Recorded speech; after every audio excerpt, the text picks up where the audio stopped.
dito sa labas. Ayan na, Dito na na guys sa tabi ng ating mga... ito na tawid na ang kabaong. Tawid ang bata! Ayan, dandahan sa nagbibigit ng kabaong ng kamatayan ng Tawid ang bata! demokrasya. Dahil sa kasalukuyang sitwasyon po, ang demokrasya ng ating bayan ay patay na. Dito na mismo sa kalsada. Yan, Vince, dito na. Yes. Yan, Ito po ay sanhi ng pagluluksa ng bayan sa demokrasya na ninakaw at pinatay ng administrasyong ito. ayan ang kabaong. Okay, mga kababayan, ibinalik po namin dito nila Vince at ng ating grupo ang simbolismo ng pagkamatay ng demokrasya. At ngayon ay nakabukas po ang kabaong na nagpapakita na ang demokrasya sa Pilipinas ay halos patay na. Ayan mga kabayan, libre po ang viewing ng ating kabaong ng demokrasya ng ating bayan. Umiyak na kayo! Kita nyo naman na tuwing umaga, nagkiklearing namin, naglilinis kami dito, kaya magbigayan po tayo. Kasi kahit kailan din naman po tayo nagawan, alam ko na tawag lamang ng tungkulin yan, pero magbigayan po tayo. Sawit na natin ang kabaong, calling all volunteers sa likod. Nandyan po ang kabaong natin na nagsisimbolize ng pagkamatay ng demokrasya sa ating bansa. Yes. So, pakidala po sa araw. At partner, nakita ko patuloy na dumaragsa ang ating mga kasamahan Tuloy-tuloy. para sa samahan dito sa harapan ng Senado. Pero nais ko pa rin pong magmanawagan na pumunta po kayo dito at makiisa, sabay-sabay po natin ang labanan ang mapang-aping administrasyong ito upang makamit natin ang kalayaan ng demokrasya ng ating bayan. Tama, Vince. Kailangan po lahat ng gustong sumama, manindigan, para po ipagtanggol ang integridad at kalayaan ng Senado at huwag nating hayaan na ito ay yurakan Yung kabaong. tapakan ng poder ni Marcos nilagay yung Jr. kabaong. at ng 12 horas ng mga senador niya ay tayo magpahayag dito sa labas. Ayan na, kabaong. Dito na guys sa tabi ng ating mga... Ito na tawid na ang kabaong. Tawid ang bata! Dandahan sa nagbibigit ng kabaong ng kamatayan ng demokrasya. Dahil sa kasalukuyang sitwasyon po, ang demokrasya ng ating bayan ay patay na. Dito na mismo sa kalsada. Yan, Vince, dito na. Yes. Yan, Ito po ay sanhi ng pagluluksa ng bayan sa demokrasya na ninakaw at pinatay ng administrasyong ito. ayan ang kabaong. Okay, mga kababayan, ibinalik po namin dito nila Vince at ng ating grupo ang simbolismo ng pagkamatay ng demokrasya.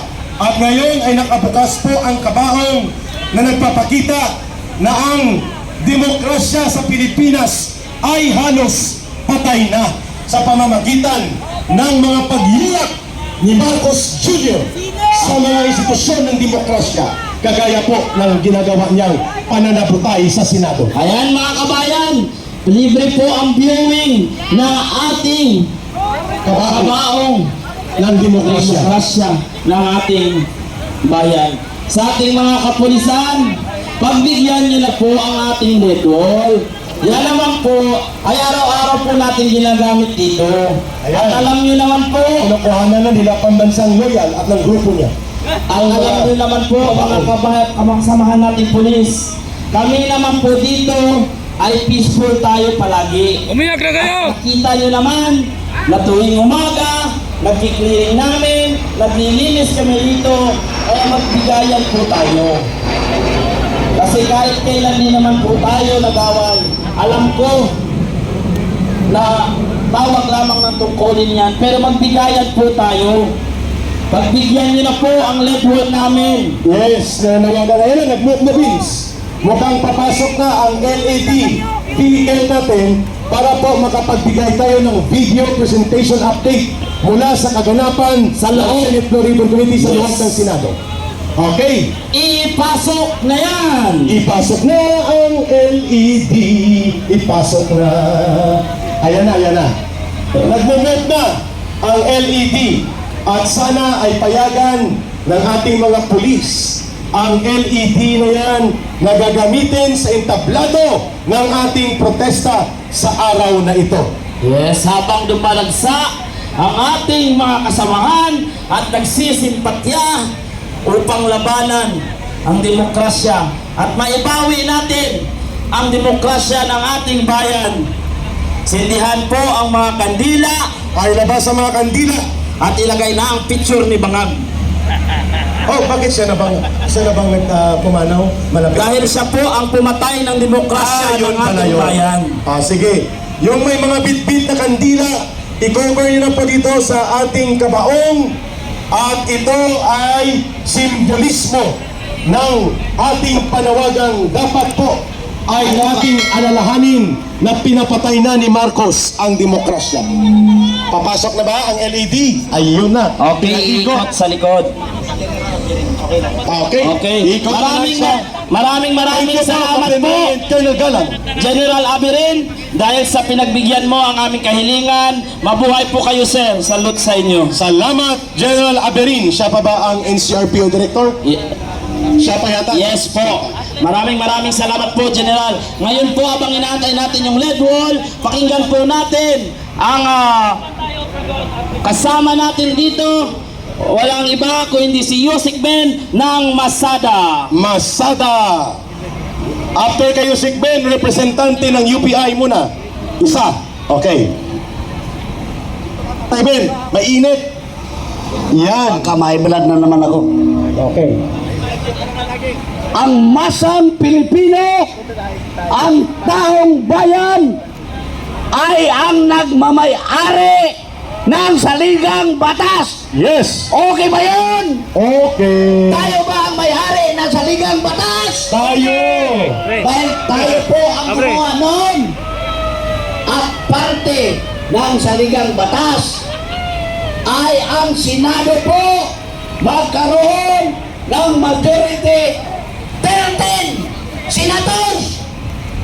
Yes. Tama ba ako? Tama. Pero ito po ay binaboy ng minority sa kapanguluhan nila Tito Soto at yung Juan na ginawang acting president ng Senado na si Gatchalian. Ayun. Peke at bugos daw ang kanilang grupo kaya tinatawag Tatay Ben na 12 Judas. 24 po ang nasa loob ng ating saligang batas na mga senador. Yes. Constant yan na numero. Pag merong 13 na majority, sila po ang majority, hindi yung 12. Ibig sabihin, tayong taong bayan, kung dinahin natin ang kanilang pagsupil sa ating saligang batas. Kaya tama lang na ang original na majority 13 senators gumawa ng investigasyon ngayon para malaman na ang Grand Master ng mga pagnanakaw dito sa ating bansa ay mismo ang Bangag, Buang, walay buot, bubo na Pangulo, si President Bangag Bongbong Marcos. Ayun. Direkta ng tinumbok. Ang kabaong na ito ay simbolo ng pagyatak ng ating demokrasya. Dahil sa ginawa ni Bongbong Marcos na nanghimasok siya sa ating Senado na isang independent na institution, co-equal branch of government, ang ginawa ni Bongbong Marcos kasama yung mga huwad ng 12 senador. Pinatay nila ang demokrasya. Pinatay nila ang demokrasya sa Pilipinas. Democracy is dead. Tayong mga Pilipino, tayong gumawa natin sa saligang batas. Pupunta dito ngayon upang labanan ang fascist dictatorship na isang anak ng diktador Senyor Bongbong Marcos.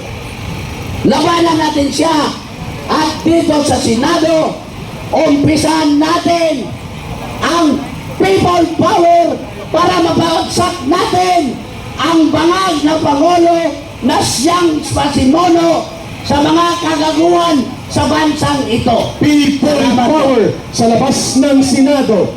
People power sa labas ng Senado. People power sa labas ng Senado. People power sa labas ng Senado. People power sa labas ng Senado. Kayo po ang nakikinig sa buong Pilipinas, pati mga OFWs na sa ibang bansa. Lumawas kayo, magprotesta kayo, kakalampagin ninyo ang bangag na gobyernong ito upang maibalik natin ang ating saligang batas na tinunto sa binasapa, ibinungangan sa bangag buang adik na Pangulo. Lahat tayo tumawag sa akin kanina at umiyak. Ang mga OFW, magpapadala daw sila ng tubig para dito mainom. Umiiyak siya sa nangyari, Yes! sa nangyaring pagyakap ng ating demokrasya sa pangaluan ni Bangag Bongbong Marcos. So lahat ng mga Pilipino, ito po ang umpisa ng ating people power.